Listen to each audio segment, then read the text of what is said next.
c'est d'abord la vie au niveau de notre groupe de Saint-Étienne. 120 jeunes très divers, certains très engagés dans la foi, d'autres moins. Un groupe aussi riche des 19 jeunes du diocèse de Batroun avec lequel nous sommes jumelés. Ils sont souvent un peu plus âgés, avec une maturité liée à la situation complexe de leur pays, avec aussi une foi, une espérance. Ils sont pleins de vie. Enfin, il y avait les jeunes handicapés de Parme, une trentaine, avec leurs accompagnateurs, qui nous ont rejoints à plusieurs reprises et qui ont aussi donné à l'ensemble de notre groupe une tonalité particulière. La première semaine s'est vécue dans le diocèse de Coimbra, à Mira, qui est la paroisse natale de Manuela Fouillou de Londaine. Nous avons reçu un accueil exceptionnel dans les familles, des échanges par-delà la barrière de la langue, mais ça a été l'occasion de la découverte de la culture de ce pays riche et aussi des liens profonds qui unissent la France et le Portugal. Cette première semaine a permis des temps au niveau du groupe de Saint-Étienne, des temps de prière, de louange, des temps de formation, de réflexion, de partage, et puis aussi des temps de fraternité, de chant, de danse et d'échanges les plus divers.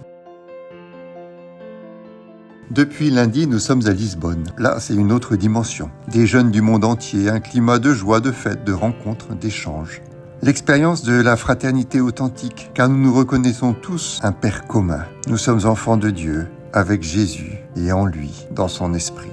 Il y a des temps forts qui rassemblent largement. Tout d'abord, le temps des Français. Mardi matin, on est près de 40 000 et ça a été un très beau moment. Mardi après-midi, nous avons eu la messe d'ouverture présidée par le cardinal de Lisbonne. Jeudi, c'était l'accueil du pape, joyeux. Hier vendredi, un chemin de croix avec une chorégraphie assez exceptionnelle. Et enfin et surtout, ça va être la veillée de ce soir qui rassemble tout le monde et la messe de demain matin où on doit être près d'1 million de personnes. Mais les JMJ, c'est aussi beaucoup de propositions un peu partout dans Lisbonne, avec tout ce que ça comporte de la vie à cette échelle aussi nombreux. Des longs temps de marche, un soleil qui peut chauffer à certains moments, des temps d'attente.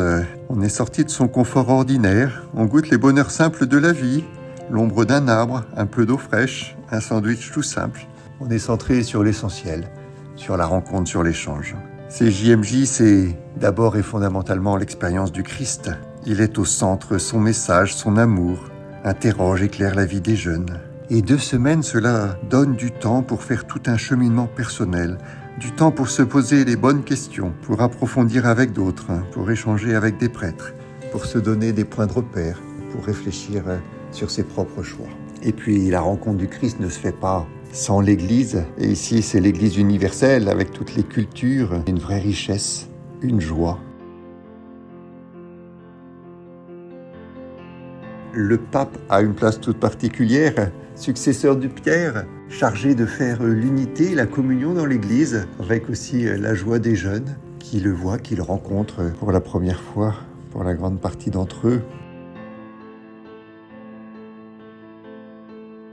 Nous sommes aussi près de 800 évêques. Là encore, beaucoup d'échanges entre nous. Il doit y avoir plusieurs dizaines de milliers de prêtres qui vivent au quotidien avec les jeunes, avec des religieux, des religieuses, des animateurs, des animatrices. Tout cela fait un beau mélange. Et surtout, une belle expérience, non seulement pour les jeunes, mais pour tous ceux qui sont avec eux. Nous avons une formidable espérance qui se manifeste, qui s'exprime. Une espérance pour notre monde, une espérance pour notre Église, une espérance pour ces jeunes. Que le Seigneur soit béni pour la vie, qu'il soit béni pour ces JMJ, qu'il soit béni pour chacun de ces jeunes. Et enfin, qu'il soit béni pour tous ceux qui nous accompagnent de leurs prières. Confions au Seigneur tout ce que nous avons vécu pour que cela porte des fruits en abondance dans la vie de chacun et dans la vie de l'Église.